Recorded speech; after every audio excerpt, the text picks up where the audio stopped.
Well, hello everyone and welcome to a new video on the channel. Today I have for you the VFC MP5, MP7, MP5, the MP5 is laying right there, sorry. The MP7, this is the Navy version from VFC. It is the only MP7 that you should ever consider buying. It's great. This one is not mine. This one is from a guy I know who brought it in. He wants me to do some general checkup. And we decided on replacing the stock plate with the one from Clutch Precision. We also are going to modify the fake silencer to fit one of these Acetech flash hider units. He initially wanted me to take off the flash hider and stick it directly on there, but I said like, hey, that's going to look kind of stupid and we need a adapter for that anyway. A specific adapter, because these threads are not the regular 14 clockwise or counterclockwise threads. So we're going to need to modify something anyway, or buy an adapter, and then this will look kind of dumb, I think. So I kind of advised him to getting this fit into the suppressor, which will be possible. Exactly how we're going to do that I'm going to show in the video. Now this thing is pretty awesome. A lot of people buy these. Also, a lot of people put them up for sale, and at least that is what I see here in the Netherlands. Why, I don't know. These things are really a joy to shoot. I guess a lot of people buy this because they're like, oh, that video game also featured one, or when I play this kind of video game, then I always choose the MP7 because it's cool. I'm not sure. But anyway, it is a cool gun. It is kind of iconic. But why people buy them and don't keep them or put them up for sale, because these are sold pretty much every week. I see one pop up for sale here in the Netherlands on the second-hand website. Why, I really don't know. Maybe it has to do with the complexity of the internals. That can be a factor. But other than that, I'm kind of clueless. But anyway, these things are a joy to shoot. They kick really hard. They're not expensive, not that expensive, especially if you buy them overseas. Because if you buy them overseas and you buy them with like a bunch of magazines, a silencer and some other spare parts, then it's actually pretty cheap. They function well. Some things don't function always. It can be the case that the bolt catch sometimes does work and sometimes it does not. It has to do with the internals. There's also no way to improve that that I know of, because I have serviced one of these before. Even I don't own one. It's because I serviced one in the past, and that thing was a V1. I had a blast working on that. Did some modifications that we're also going to do with this, I think, or at least we're going to check that. But it's a joy to shoot. With some modifications you can get it shooting really well. Still, there are some things that you need to keep looking out for. Yeah, to this day I still don't own one of these. I just keep buying other stuff before buying myself one of these. It's just how it is. I still do plan of buying one of these myself at some point in the future, because these are a lot of fun, especially when you're considering playing some CQB. But even with some upgrades you can get this thing shooting past 50 meters. I've done that in the past with a V1. So even outdoors with the right modifications you can get it shooting really well. For here in the Netherlands, this thing shoots too hot. It doesn't have a built-in NPAS, at least this version doesn't have that, because it also comes straight from Asia, where this was bought. But we will be fitting my own NPAS design into this, because I believe the NPAS that I developed for the UMP45 is a straight drop-in with this system, and we're going to see if that is the case. We're going to check the hop lever if we can replace that with my own design, and kind of see from there. So the guy that I know that brought this in apparently brought it in without the front sight, so it's also not in his case. No idea why he took that off. He probably had some kind of optic on here that he moved to another replica of his. It had a little bit of sand here and there, so he didn't really clean it before he sent it to me. So please, when you send me stuff, or guys that I know that I help, if you send me stuff and I know you're going to be watching this video, make sure that your stuff is clean, man. It just saves you money, it saves me time. Also, your case behind me is really dirty. Just make sure that it's clean, man. I don't like having a gun case full of loose BBs, sand, dirt, grass, whatever, cat hair. Another guy I know who will be watching this, man, I hate you for that. Please make sure that when you give your rifle to somebody else to work on, or a company that will work on your stuff, make sure that you bring it in a clean and presentable condition. It makes a difference. All right, where are we going to start with? I think we're going to start with removing the stickers, because I hate that. The magazines are already cleaned. So also for my guy, make sure after every game you take a brush and you clean off the exhaust valve, that you clean off all the dirt in the track. It's really easy just to remove the base plate, clean the base plate, clean this just with a brush. Take the spring out, that's the easy thing on these MP7 mags. Just take it out, take your brush, completely brush into the track, getting all the dirt out. Also on the front side, right there, in there, like that. Make sure that all the dirt is cleaned off, because else you're going to get it into your gun, or your magazine stops feeding because it's full of sand the next time you take it out to a game. Alright. But that I already did. I also checked if the valves needed some adjustment, and they don't, or at least two I could easily turn in like about a quarter turn. So that is something that you might want to look out for. But that's it for these magazines. I don't know a whole lot of problems that can happen with these magazines. Some I think can leak, because I also see some oily stuff right here. It might be from either filling this stuff with a silicone or a green gas with some silicone additives in there. It also can be from that the magazines are just leaking a little bit, and that also the gas that was used was containing a little bit of silicone oil. Alright, so these are all cleaned, and I'm going to be putting this back into his case, which I still have to vacuum. Now first let's remove this sticker, see how easy that goes. Else we're going to be using some heat to get it off. Usually if stickers come off with some difficulty, you might want to grab a hairdryer and just heat up the sticker. It will let loose far more easily. And I think I'm also going to try that on this stuff, because else I have to use other methods of cleaning the sticker away, which involves some sticker remover chemicals, and I don't really like that. You can find the serial number here. I still think that the real one has some more markings. Maybe here, maybe on this upper part of the body. I'm not sure, I didn't check, but I do believe the real ones have some more markings on them. I'm not really sure. Anyways, that's it for the stickers. Apparently he already damaged this a little bit. We can already see some scuff marks on the bolt, so I'm not sure if he lubricated it properly before he started using it. There's also evidence of a little bit of sand in the ejection port, so we're going to check that later. Yeah.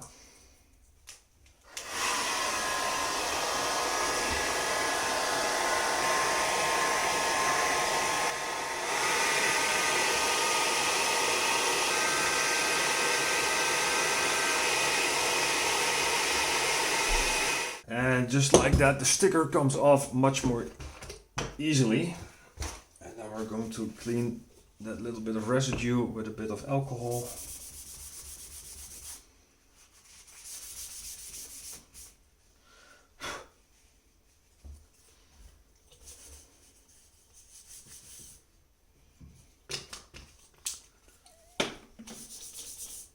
And just like that, it's gone.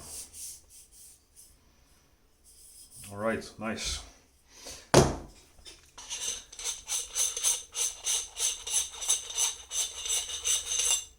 So there is a plastic cap that goes into here, but we're going to leave that out. I already fished out two of those foam baffles. These are absolutely pointless. They also don't have an internal reinforcement, so during use these will eventually just fly out the front. That's just how it is. This plastic cap was here in the front. I'm not sure which way it was up, but it doesn't matter anyway, because we will not be using it anymore. Simply because we want as much light to flash out of there.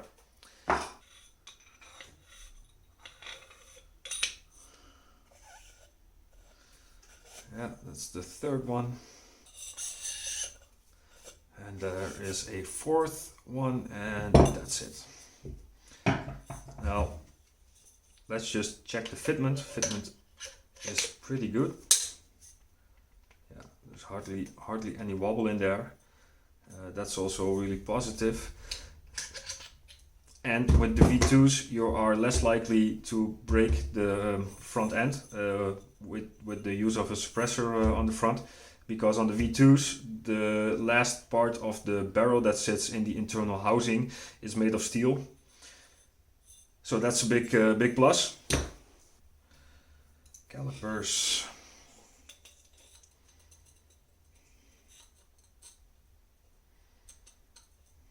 So the internals are 35.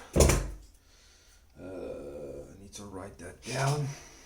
Write that down, Van Wilder.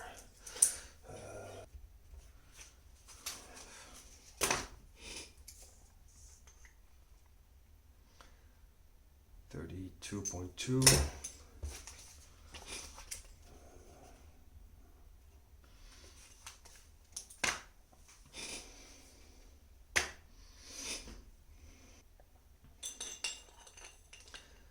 So we need to like either machine or 3D print. I think I'm going to try to 3D print a spacer that fits in between there.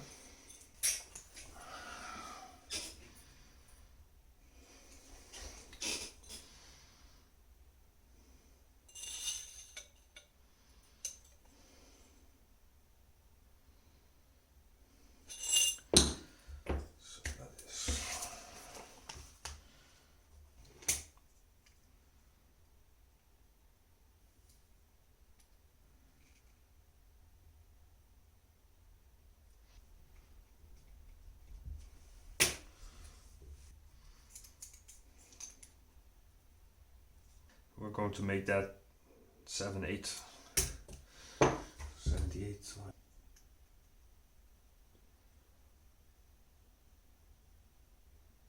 Yeah. So I'm going to make something like this.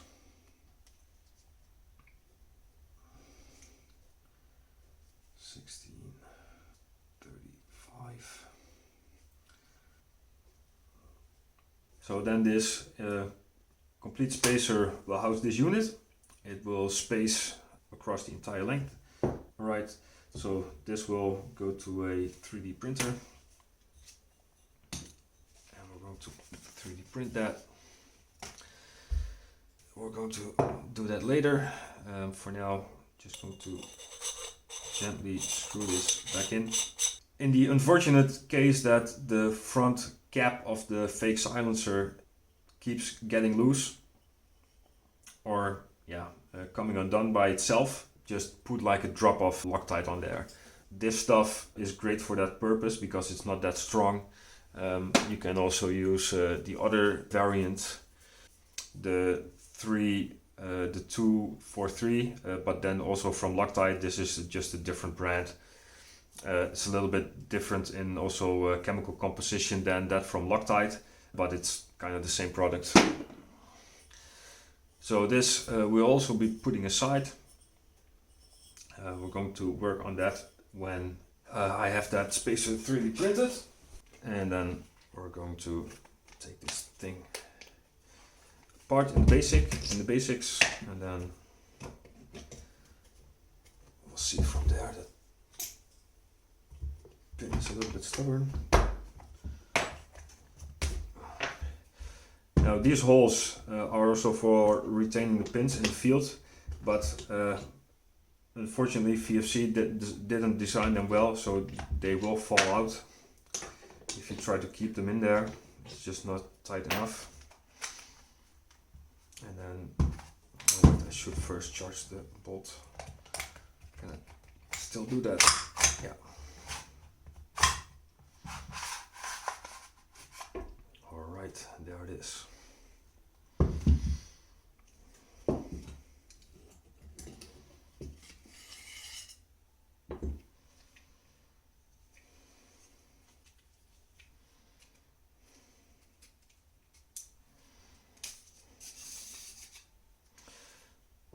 For removing the charging handle, because we need to transition that to the new one.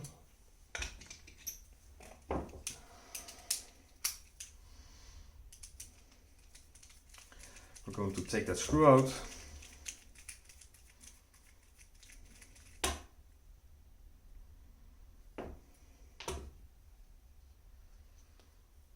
And then the charging handle comes out. Now, what I am looking at is that this spring is relatively short. It is quite strong, but as you can see by the witness marks, it is not strong enough keeping the bolt from fully hitting the plastic. So if this spring was maybe, what did clutch do? Clutch made it 5 millimeters longer, just about. Then it has less chance of impacting the polymer. I think that can already increase the longevity of the plastic stock plate. But right now it is still in one piece.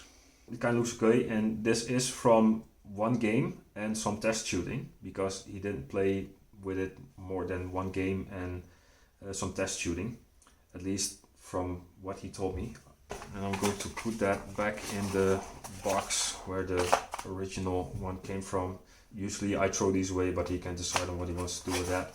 Alright, then the clutch precision backplate. Now, one of the things that I saw a few weeks ago, another guy on the Heavy Recall Club Discord group also bought one of these, and he said like, wait, does clutch ship these things used, or what is going on?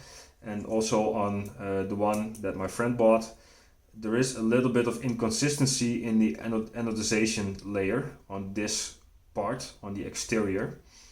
There's nothing wrong with it, it's just that this kind of looks worn, but it is not, it is brand new.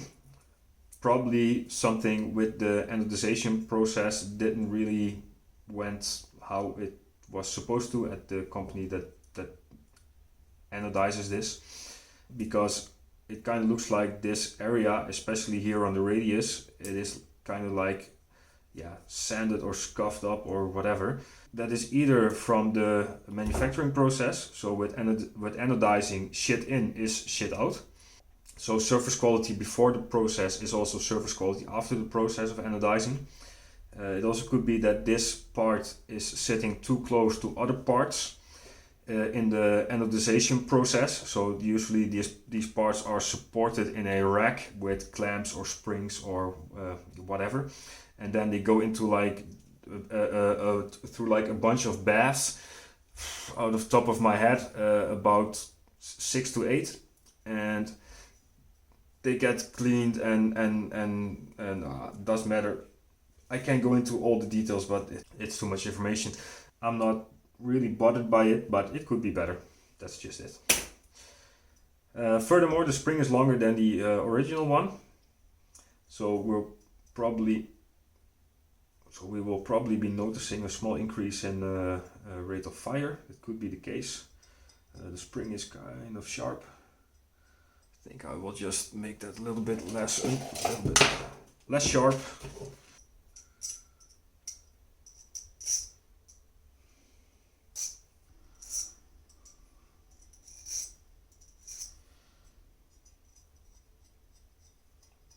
Yeah, that's much better. All right. Then back back in with the charging handle.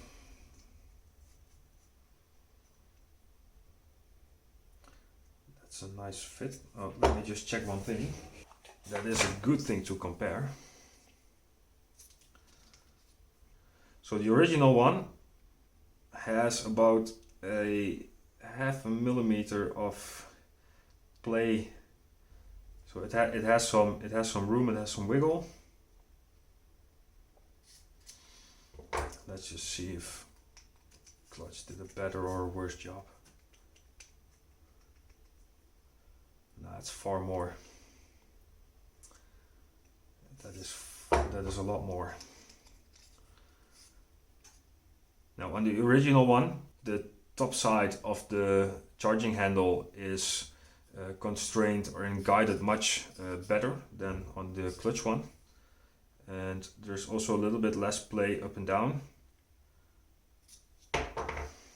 Yeah, I'm not sure how clutch figured this out, but that can be made much better.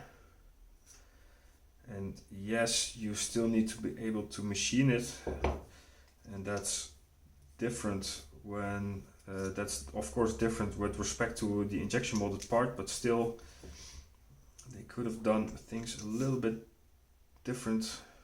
But yeah, everybody needs to understand that that part, the original one, is made by injection molding.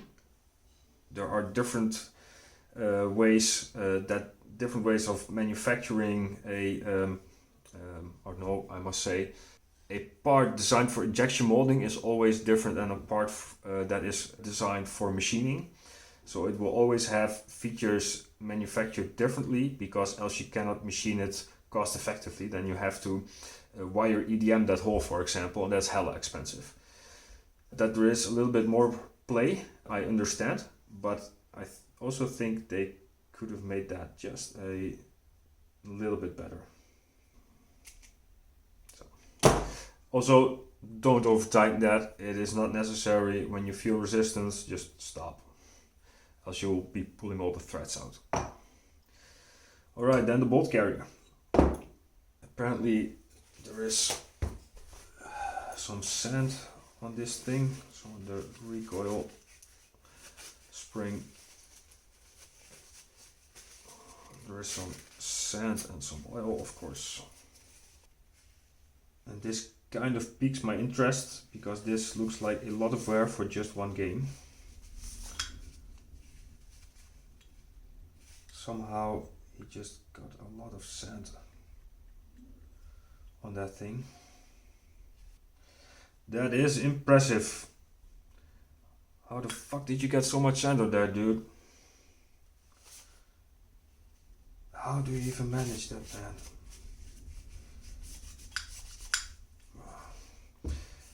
Yeah, so to people that have hardly any knowledge about gas blowbacks, sand is your enemy. It's also the case for everything airsoft related. Sand is your enemy. You don't want massive amounts of sand getting in your system. It just ruins everything. So when you're playing airsoft, you should be keeping that in mind. Keep your shit from the ground. Keep your stuff clean. It is absolutely ridiculous that I am finding so much sand on your bolt. This thing is brand new and it looks like it's been used for like 10 games or more already. It's kind of sad, man. Take better care of your stuff, people. It will last you longer, it will save you money. Yeah, first I do want to check this as well. So before I continue with anything else.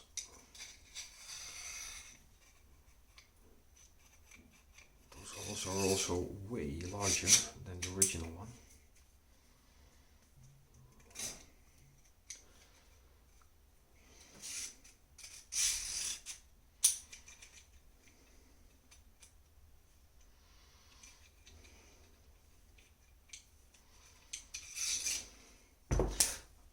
need to check that again.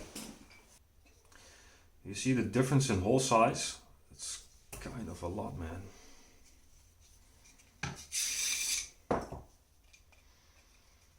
Why would you make it so much larger? Now this is also a thing with injection molding and machining. So of course these holes are larger because this is made for machining, this is made for injection molding. So they made it a much tighter fit, of course. But if I see this and then I'm also seeing that, then yeah, they could have done something to make those holes just a little bit less big than how this is, because I'm curious to see how this will function in the rifle when I install this back, but it's now much more unsupported. So I do see that there might be a chance that under recoil the stock just collapses, or it's going to collapse because it's not well supported anymore. So now all the support needs to come from the body, and the plate is just there for housing some components, but it's not actually constraining these stock bars anymore. So I'm curious how that will work. All right. I do feel that there's a little bit of Loctite on these screws, but it's not bad.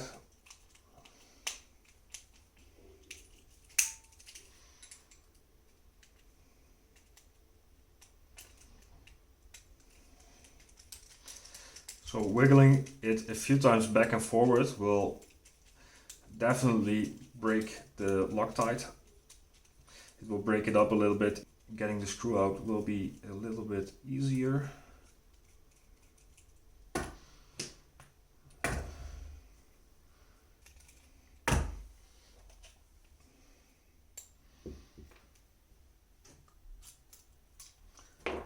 And so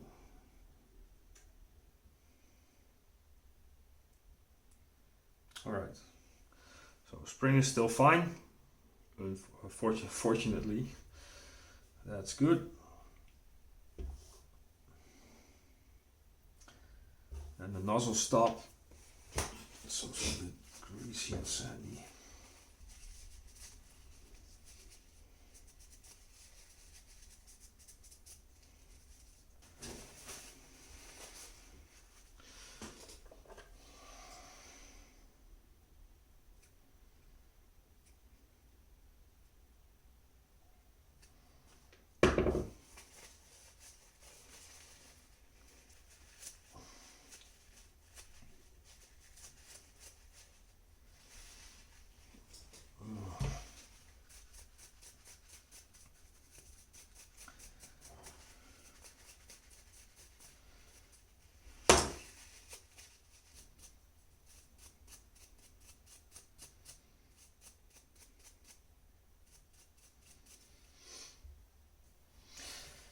And as you can see, this shouldn't be on a rifle or a Airsoft replica that's only been used for one game.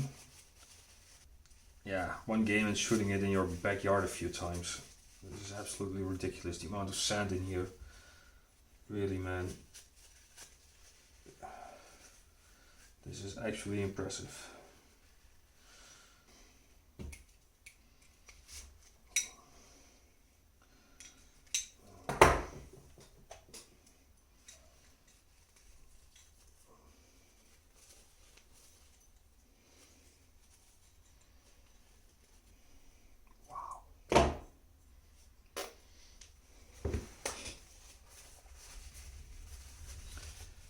What the fuck?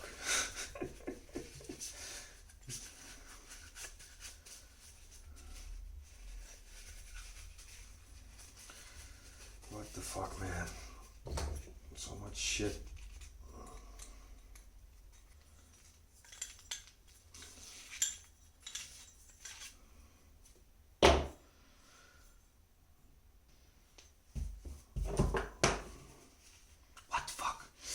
Okay, let's same amount of dirt. And then for some compressed air.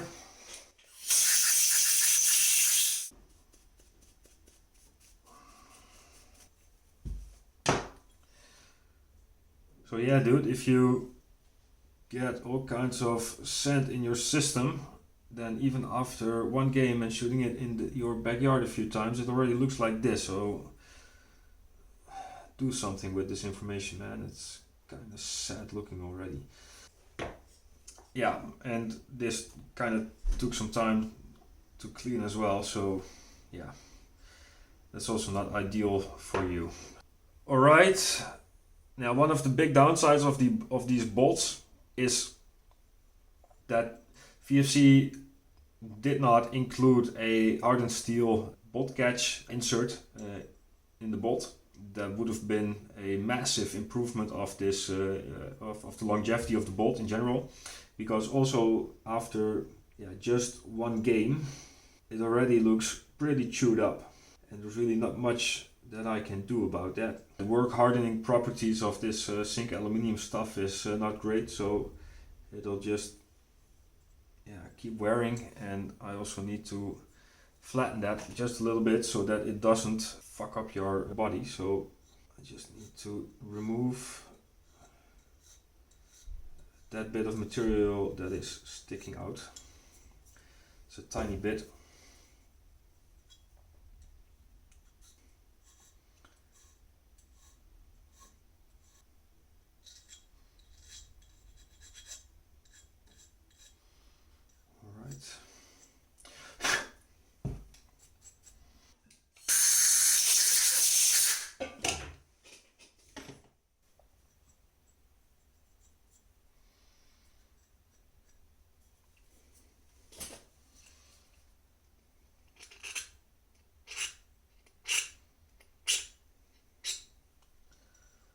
What I'm doing now is just removing those very sharp edges.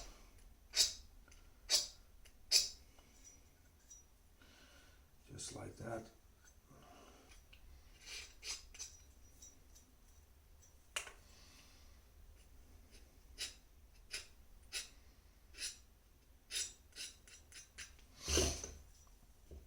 I think this scraper as a tool for Airsoft is just the best.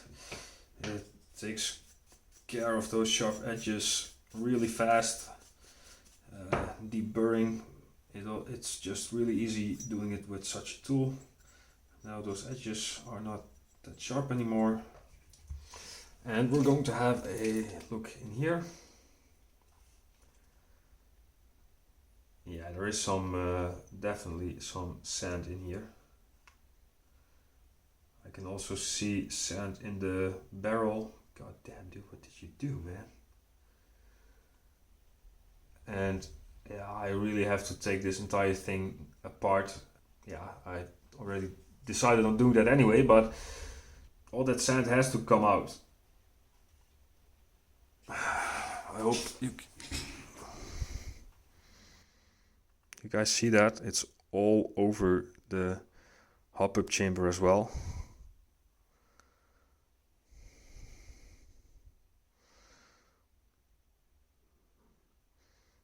Absolute shame. All right, don't get sand in your shit, man. Here's where I'm going to make the first pause in this video. I'm going to disassemble the nozzle off camera and then check if the NPAS fits. But that's it. That's how you take this thing apart, how you basically field strip it for cleaning. We're going to remove the guts of this thing further. We're going to give it a complete clean and re-grease.